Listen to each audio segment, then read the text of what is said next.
समस्तजनकल्याणे निरतं करुणामयं नमामि चिन्मयं देवं सद्गुरुं ब्रह्मविद्वरम्।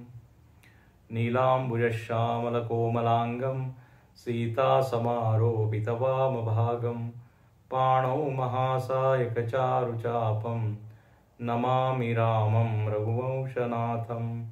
अतुलितबलधामं हेमशैलाभदेहं धनुजवनकृशानुं ज्ञानिनामग्रगण्यं सकलगुणनिधानं वानराणामधीशं रघुपतिप्रियभक्तं वातजातं नमामि।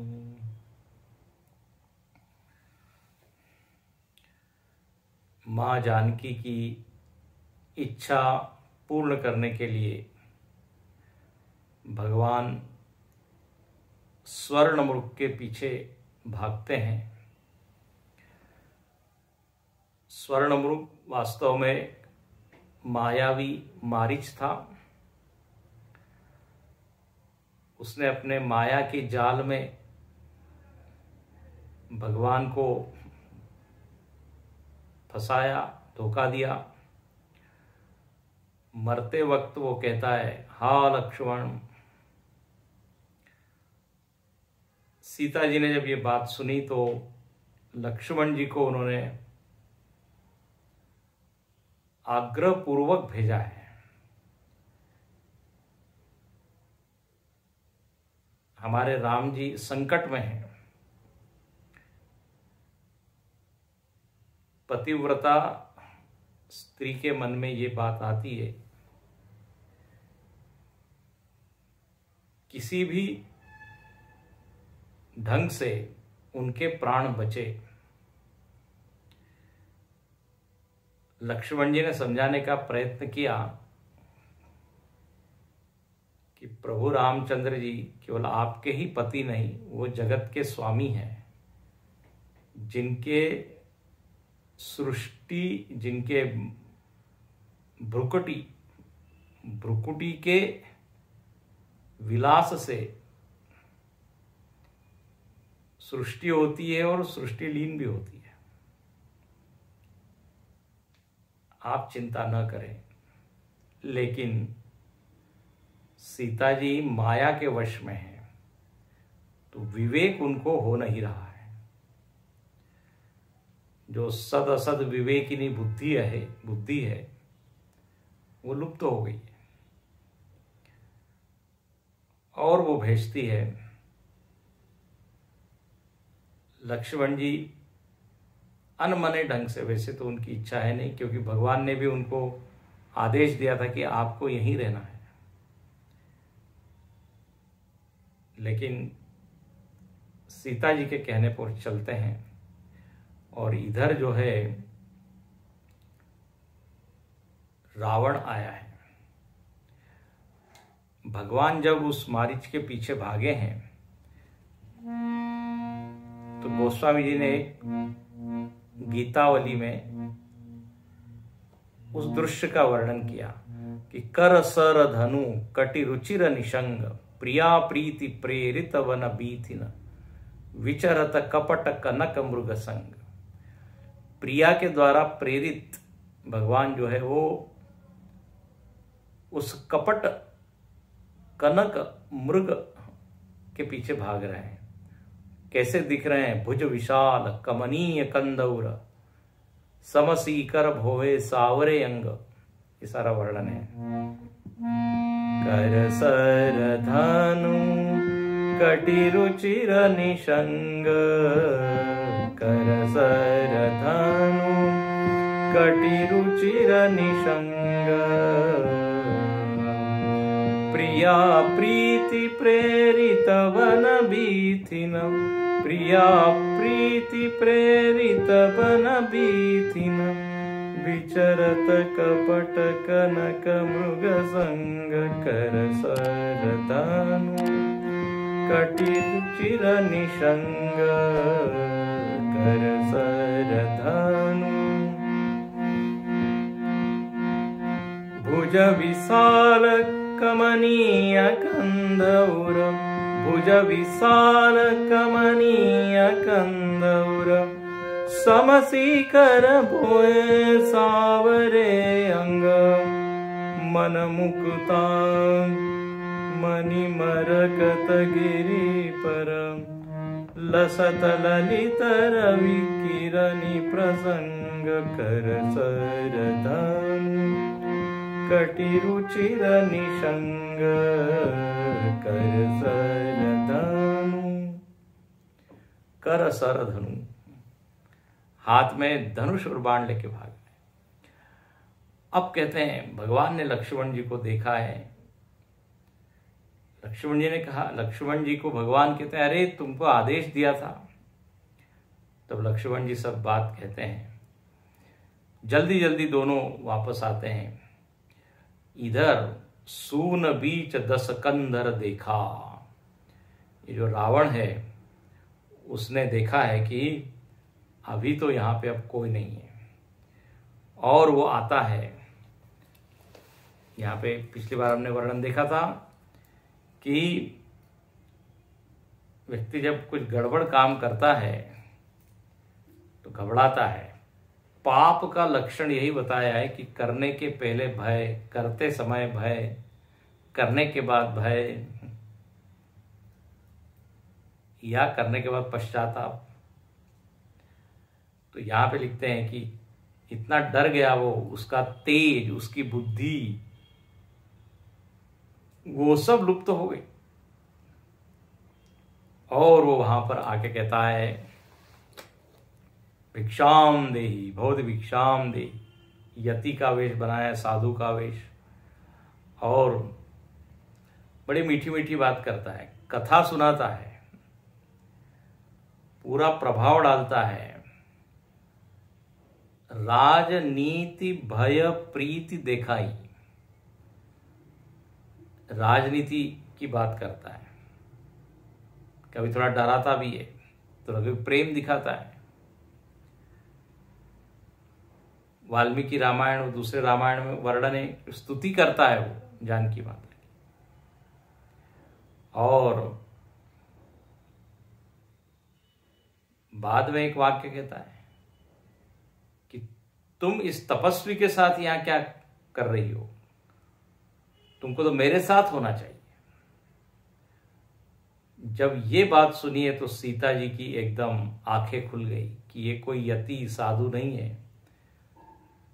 कह सीता सुन जति गोसाई, बोले वचन दुष्ट की नाई। दुष्ट की तरह तुम बोल रहे हो, मैं समझ गई हूं तुम कोई साधु नहीं। लेकिन कहते हैं अब तो वो अकेली है। रावण जो है वो अपना वास्तविक रूप वहां दिखाता है, निज रूप दिखावा, और एक क्षण में उठा लेता है। लक्ष्मण जी ने जो रेखा खींची थी उसके पार सीता जी पहुंच जाती है। रावण जो है वो हरण करता है। देखो ये रावण मोह है, सीता जी जो है भक्ति है या प्रेम है। प्रेम जब मोह के साथ चला गया तो वो प्रेम फिर रोता है। प्रेम जब तक भगवान के साथ है तब तक आनंद में है, सुरक्षित है। हमारी प्रेम धारा किधर बहती है? प्रीति धारा, अपनापन। संसार की ओर जाएगा तो फिर वो तो रोएगा ही। यहां पर सीता जी यही लीला करती है। और कहते हैं उसने एक रथ लाया हुआ है, पेड़ के पीछे उसने रथ रखा था। तुरंत वो उस रथ में डालता है सीता जी को। या वर्णन है, क्रोधवंत तब रावण लीनि सी रथ बैठाई, चला गगन पथ आतुर भय रथ हाकि न जाई। उसने रथ में रखा है, गगन पथ से, आकाश मार्ग से वो चलता है। लेकिन देखिए यहां वर्णन है उससे रथ हाका नहीं जा रहा है। क्यों? क्योंकि डर लग रहा है। पुण्य जब व्यक्ति करता है तो उसमें खुलापन होता है, उसमें उत्साह होता है, सबके सामने होता है, निर्भयता पूर्वक होता है। पुण्य करते समय कोई लज्जा नहीं आती, लाज नहीं आती। लेकिन पाप के समय तो भय है, चिंता है। अब बताइए, उससे रथ नहीं चला जा रहा है। और जब सीता जी का इस तरह हरण हुआ,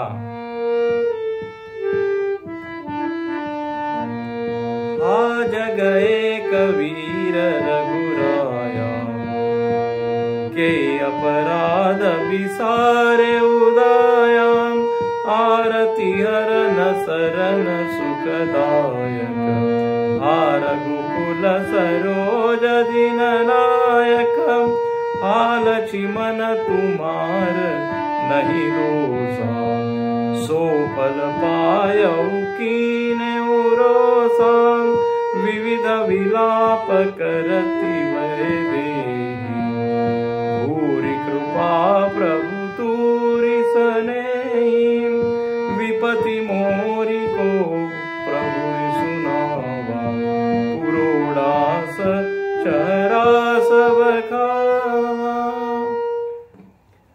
सीता जी रो रही है, आवाज दे रही है, हे राम, रघुवर, रघुराया, आपने किस अपराध के कारण मेरा विस्मरण किया? आरति हरन सरन सुखदायक, आप तो दुख का हरण करने वाले हो, सुख देने वाले हो। ये आपकी ख्याति है, ये आपका यश है। आप तो जो है रघुकुल रूपी सूर्य, कमल के सूर्य है, रघुकुल रूपी कमल के लिए सूर्य है। सूर्य जब उदित होता है तो कमल खिलता है। रघुकुल के सारे लोग आपको देखकर प्रसन्न होते हैं, लेकिन आप जो है आज मुझको कैसे भूल गए, कहाँ हैं आप? हाँ लक्ष्मण, और आप देखिए पश्चाताप करती सीता जी, लक्ष्मण जी तुम्हारा कोई दोष नहीं है, ये तो मैंने जो किया है अब उसका मैं फल पा रही हूं। कर्म फल का सिद्धांत देखिए, मैंने आपको गलत वचन कहे, गलत आरोप किए, आक्षेप किया, ये मुझको करना नहीं चाहिए था,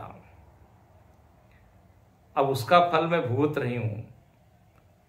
सो फल पायो कीने रोसा, मैंने क्रोध किया, उसका फल पाया। रोष, क्रोध, क्रोध पाप कर मूल, ऐसा कहते हैं। काम एष क्रोध एष रजोगुण समुद्भव, महाशना महापापमा विद्येन में वैरिणम। काम और क्रोध के कारण सारे पाप होते हैं। क्रोध का अर्थ ही होता है कम रोध, कम मतलब सुख, जिसके आने पर सुख अवरुद्ध हो जाए, जिसके आने पर जो सुख शांति का एक प्रवाह अपने भीतर मन में बना हुआ है वो ऑब्स्ट्रक्ट हो जाए, उसको कहते हैं क्रोध। क्रोध आने पर कोई सुख से बैठ नहीं सकता, उसका मन शांत रहता नहीं। क्रोध आने पर विचित्र स्थिति होती है। एक संत कहते थे, गुस्सा आए तो अपना चेहरा देखो आईने में, हम शैतान नजर आते हैं। क्रोध का ये फल हुआ और अवहरण हो गया। विविध विलाप करती वैदेही, विविध ढंग से विलाप करती है, भगवान के अलग अलग नामों से वो पुकार रही है और बार बार यही कहती कि मैं तो आपसे बहुत दूर हो गई, प्रभु की कृपा तो बहुत है परंतु अब मैं उससे वंचित हो गई, इसीलिए ये स्थिति हुई। मेरी विपत्ति किसको मैं सुनाऊं? ये अरण्य रुदन कहते हैं इसको, जैसे जंगल में कोई नहीं है। और कहते हैं जैसे यज्ञ का जो जो अन्न है उसको कोई दूसरा ही पशु जो है वो खाना चाहता है। सीता जी की स्थिति तो राम जी के साथ है, लेकिन आज स्थिति ये रावण उनको ले जा रहा है। अब कहते हैं जब ये विलाप उनका सुनाए, इसका वर्णन वाल्मीकि रामायण में बहुत आया है।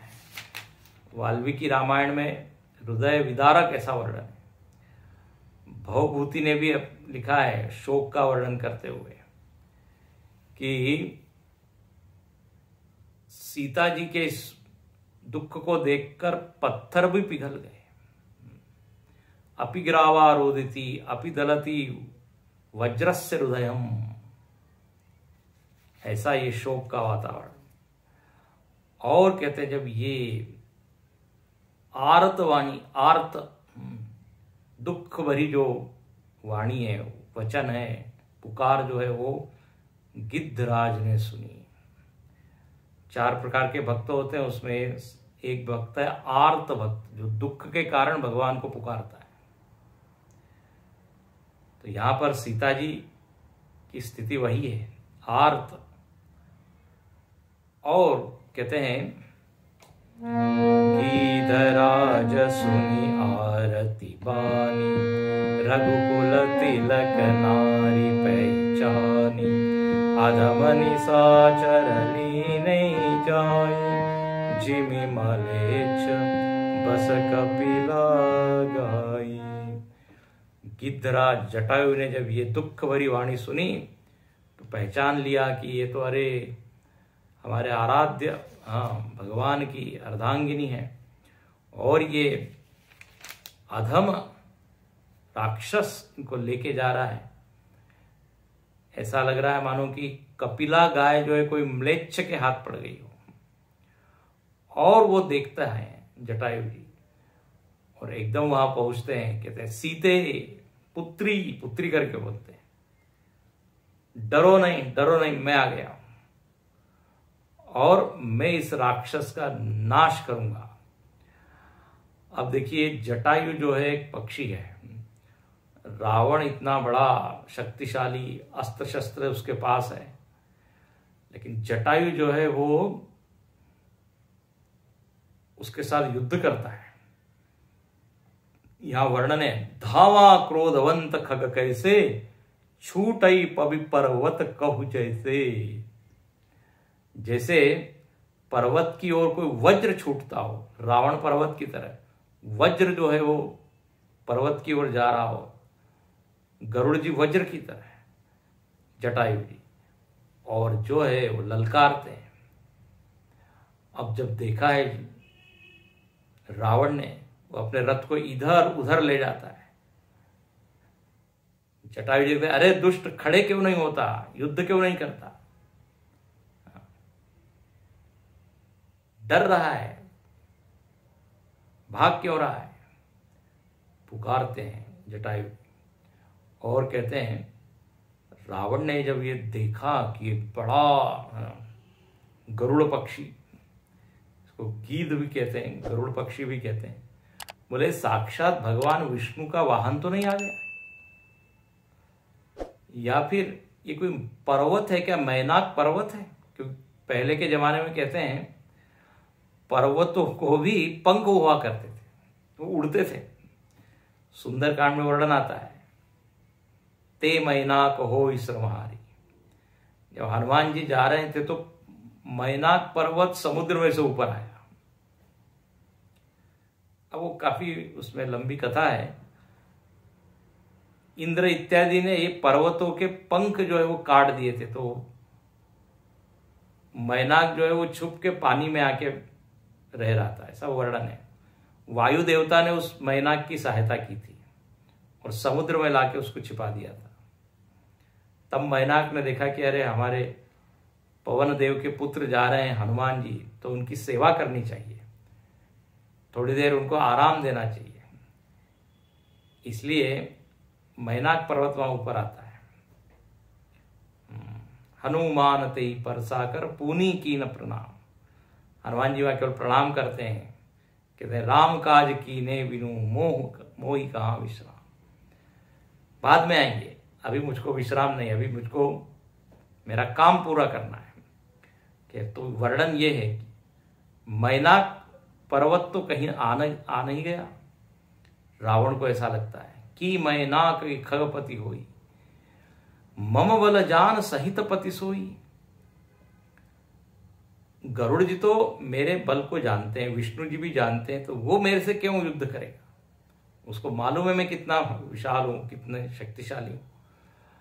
और फिर ध्यान से वो देखता है, ये तो बोले जटायु है, जरठ जटायु, बूढ़ा जटायु है। पहचान लिया उसने। ओ बोले इसके साथ तो हम युद्ध कर सकते हैं। और देखो कैसा कहता है, अपनी स्तुति खुद करता है। रावण कहता है मेरे हाथ रूपी तीर्थों में ये देह छोड़ेगा। मम कर तीर्थ छाड़िए दिया। सुंदरकांड में वर्णन आता है, तुलसीदास जी वर्णन करते हैं कि भगवान राम के बाण रूपी तीर्थों में सारे राक्षस लोग देह छोड़ेंगे, मतलब राम जी के द्वारा मारे जाएंगे।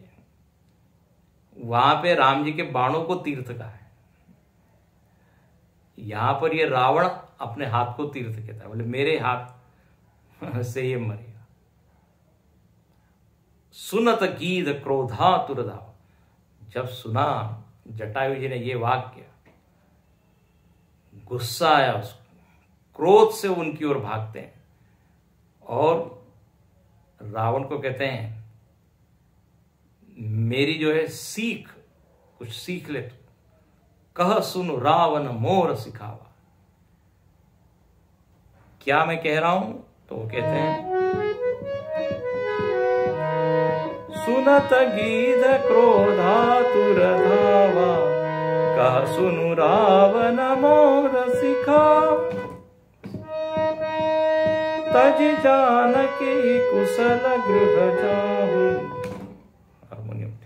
सुनत गीध क्रोधातुर धावा, क्रोध से उसको धावा बोलते और कहते हैं कि अभी भी समय है। तज जान की कुशल गृह जाओ, ना हित असोई बरवो। अभी भी समय है, जानकी जी को तुम वापस कर दो, नहीं तो राम जी का जो रोष है, क्रोध रूपी अत्यंत क्या कहते हैं अग्नि है क्रोध उनकी, क्रोधाग्नि में तू नहीं, तुरंत तेरा सारा वंश खत्म हो जाएगा। और ऐसा ही हुआ। रावण के घर दिया न बाती, हो ही सकल सलभ कुल तोरा। रावण को बड़ा गुस्सा है। बोले ये बूढ़ा जटायु गीत मेरी शक्ति को पहचानता नहीं, इसलिए मुझको उपदेश कर रहा है, मुझको क्या करना चाहिए। वो जो है अब तो युद्ध करना शुरू करता है और कहते हैं जटायु जी ने रावण से ऐसा भयंकर युद्ध किया, उसको रथ से उतार दिया, उसके बाल पकड़ लिए, नीचे पृथ्वी पर गिरा दिया और एक क्षण के लिए तो मूर्छित हो गया, बेहोश हो गया। जटायु ने अपने चोट से उसको मारने का प्रयत्न किया और चोच न मारी बिदार सी देही, विदीर्ण कर डाला रावण का शरीर। दंड एक वही मूर्छा ते। एक घड़ी के लिए तो रावण मानो कि परास्त ही हो गया, मूर्छित हो गया, लेकिन फिर एकदम जागता है और कहता है कि अब तो मुझको अपने कृपाण के द्वारा, तलवार के द्वारा इसके पंख ही छाटने पड़ेंगे। देखो जो पक्षी है उसका बल किसमें है? पंख में, चोंच में। आपने गीत की चोंच देखी थी, बिल्कुल ऐसी टोकदार होती है, पंख विशाल। भगवान ने सबको एक कुछ वस्तु दी है जिससे वो अपनी रक्षा कर सके, या कोई संकट आए, कोई आक्रमण करे तो उसके ऊपर आक्रमण कर सके। भगवान ने सबको कुछ न कुछ दिया है। पक्षी के पास पंख है, चोंच, और उसके पैर के पंजे भी। तो उसका उपयोग करके वो रावण को विदीर्ण करता है। लेकिन रावण ने अपनी तलवार निकाली है और कहते हैं काट सी पंख पराख गदरनी, पंख जो है काट दिए। अब जटायु जी कुछ कर नहीं सके, नीचे वो पृथ्वी पर धड़ाम से एकदम गिर पड़े। और फिर उसने सीता जी को रथ के द्वारा ले गया वो लंका। कहते हैं चला उताइल त्रासन थोरी, करति विलाप जाति नव सीता, व्याध विवश जनु मृगी सबीता। कोई व्याध मतलब शिकारी के जाल में कोई मुर्गी फंसी हो, इस तरह की स्थिति हो गई सीता जी की। और सीता जी ने ऊपर से जब वो जा रही है तो जो भी अपने कुछ आभूषण है, कुछ वस्त्र है, वो जो है ऊपर से डाले। नीचे देखा कि पर्वत पर कुछ बानर लोग बैठे हैं, तो शायद ये मेरी सहायता करें, इनको मेरी खबर लगे और ये राम जी को खबर दें। तो गिरि पर बैठी कपिन निहारी, कही हरि नाम दीन पटडारी। हरि का नाम लेकर वो वस्त्र डाल दिए, राम राम राम। अब कहते हैं ऐसी विलाप करते हुए सीता जी को वो ले गया और अशोक वाटिका में रावण जो है रख देता है उनको। अब यहां वर्णन है, सीता जी ने अंतिम बार राम जी को जिस रूप में देखा, बस उसी रूप का वो ध्यान कर रही है। जही विधि कपट कुरंग, संग धाई चले श्री राम, सो छवि सीता राखी उर, रटती रहती हरि नाम। उस छवि को, उस दृश्य को हृदय में धारण करती है, मन में राम राम राम इस तरह से रटती है, एक क्षण भी राम नाम को छोड़ती नहीं है। इस तरह सीता जी की स्थिति है। अब देखिए यहां पर इस प्रसंग में देखने वाली बात है, जटायु जी जो है वो भगवान के भक्त है, रावण के साथ युद्ध कर रहे हैं।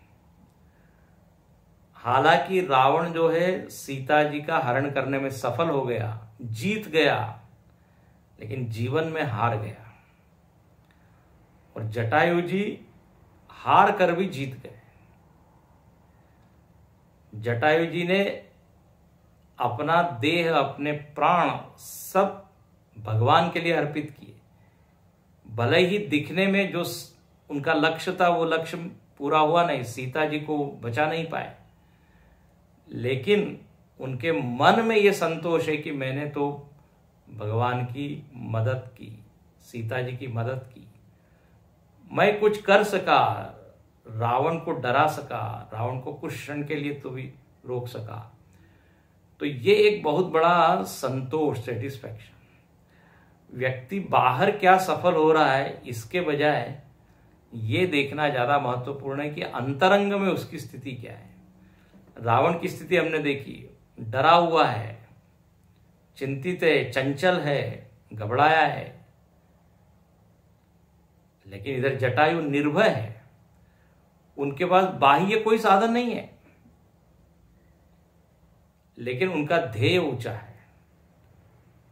ध्येय ऊंचा होने के कारण वो भले ही प्रत्यक्ष रूप से सफल नहीं हुए, लेकिन जीवन उनका सफल हो गया। कोई रावण की स्तुति नहीं करता, कोई ये नहीं कहता कि रावण की तरह व्यक्ति को सफल होना चाहिए, ऐसा नहीं। ध्येय यदि ऊंचा है तो ऊंचे ध्येय की प्राप्ति में यदि हम असफल भी रहे तो भी हमारा जो प्रयत्न है वो बेकार नहीं जाता, जरूर उसका फल आगे आता है, मिलता है। यहां देखिए ना, स्वयं अगले प्रवचन में देखेंगे, स्वयं भगवान जटायु को अपने गोद में रखते हैं, अपने जटाओं से उसकी धूल झाड़ते हैं। अब बताइए ये भाग्य किसको।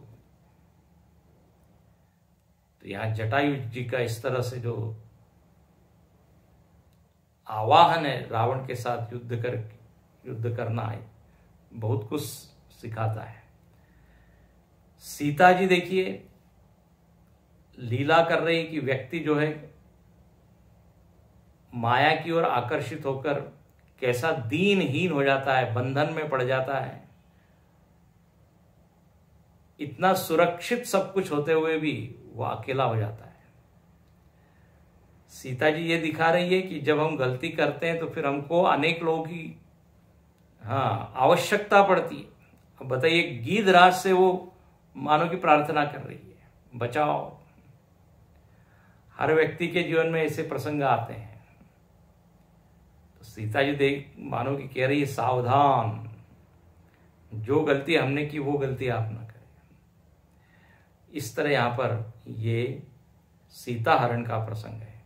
अब कहते हैं, रघुपति अनुज ही आवत देखी, बाह्य चिंता कीनी। इधर राम जी ने देखा कि लक्ष्मण जी कुटिया छोड़ के आ रहे हैं। एकदम बोलते, अरे तुमने जानकी जी को अकेला छोड़ दिया, मेरी आज्ञा का उल्लंघन किया। यहां पर इतने राक्षस हैं, इतने मायावी लोग हैं, सीता जी के ऊपर कुछ आपत्ति आ सकती है। अब लक्ष्मण जी बहुत ही शांत भाव से, विनम्र भाव से हाथ जोड़ के कहते हैं, प्रभु मेरी गलती नहीं है, मैंने तो जानकी माता की आज्ञा का पालन किया है, मेरा कुछ दोष नहीं है। लक्ष्मण जी ने जब सारी बात कही, भगवान जल्दी जल्दी जाते हैं और कहते हैं, गोदावरी तट आश्रम जहवा।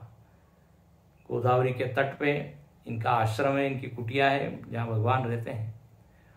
और बहुत जल्दी से वो गए हैं अंदर की, कहीं देखिए ठीक ठाक तो है सब कुछ, लेकिन आश्रम देख जानकी हीना, उस आश्रम में कोई नहीं। भय विकल, व्याकुल हो गए, दीन की भांति पुकारने लगे, हा गुण खान जानकी सीता। जो गुणों की खान जानकी जी, तुम कहां हो? तुम रूपशील व्रत सभी दृष्टि से श्रेष्ठ हो, कहां गई हो, कहां गई हो? पक्षी से पूछते हैं, पशु से पूछते हैं, हे खग मृग मधुकर, भौरों से पूछते हैं। कभी सीता जी को देखा क्या? किस ओर गई? इस ओर गई, इस रास्ते से गई, किधर गई? कोई ले तो नहीं गया? खंजन सुख कपोत मृग मीना, जो सामने दिख रहा है, पशु पक्षी, कपोत है, हिरण है, मछली है, कोयल है, सबके सामने रो रो के, कहां है, कहां है? देखा है आपने? कुछ मदद कीजिए, बताइए। पेड़ों से पूछते हैं, कुंद कली दाड़ी मदामिनी कमल सरद ससी आई भामिनी। अनार, बिजली, कमल, सब लोगों से। और क्या क्या विलाप कर रहे हैं। वर्णन करते हैं कि यहां पर भवभूति जी ने वर्णन किया, अन्य कवियों ने वर्णन किया कि यहां भगवान इस लीला से क्या दिखा रहे हैं, कामिनाम दर्शयन दैन्यम। जो बड़ा प्रेमी होता है, अब यहां भगवान आसक्त व्यक्ति का मानो की भूमिका कर रहे हैं कि देखो आसक्त व्यक्ति की कैसी स्थिति होती है, वो दीन हो जाता है। कामिनाम दर्शयन दैन्यम, जिस वस्तु व्यक्ति में मनुष्य आसक्त होता है, वो यदि उसका वियोग हो गया तो कैसी स्थिति होती है, दीनहीन हो जाता है। वाल्मीकि जी ने तो बहुत विस्तार से सब वर्णन किया है। और यहां पर कहते हैं कि भगवान इस तरह पुकारते पुकारते जा रहे हैं तो देखा उन्होंने कि एक गीध जो है वो पड़ा हुआ है जमीन पे। आगे परा गीधपति देखा, सुमिरत राम चरण जिन रेखा। और वो राम राम राम इस तरह से थोड़ी आवाज, थोड़ा स्मरण कर रहा है। अब भगवान वहां पहुंचते हैं, उससे मिलते हैं, वो वर्णन हम देखेंगे आगे। ओम पूर्णमद पूर्णमिदं पूर्णात् पूर्णमुदच्यते पूर्णस्य पूर्णमादाय पूर्णमेवावशिष्यते। ओम शांति शांति शांति। हरि ओम। श्री गुरुभ्यो नमः। हरि ओम।